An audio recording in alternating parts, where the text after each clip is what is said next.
তখন ফেরেশতাদেরকে বলবে নাফরমান গুলাকে জিগা 24 ঘন্টাদের সময় দিছিলাম কোন কাজে ব্যয় করছে, আমি যে যৌবন কাল দিছিলাম কোন কাজে ব্যয় করছে, হিসাব দিত হিসাবে আটকা পড়ে যাবে।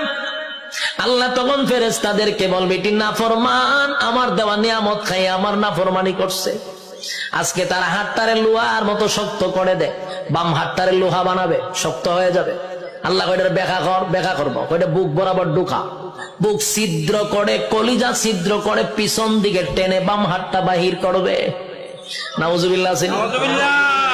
বাম হাত বুক ছিদ্র করে পিছন দিকে বাহির করার পরে এবার হাত চলে গেল পিছনে, মাথা কিন্তু সামনে। আল্লাহ এবার দিবা আমল নামা, ওই যে রেজাল্ট দুনিয়াতে যে পরীক্ষা নিছিল এই রেজাল্টটা হাতে দিবে। ফেরেশতারা কইবে আল্লাহ হাত পিছনে চেহারা সামনে। আল্লাহ কয় নাফরমানের চেহারাটা ভাঙ্গা মস্কাইয়া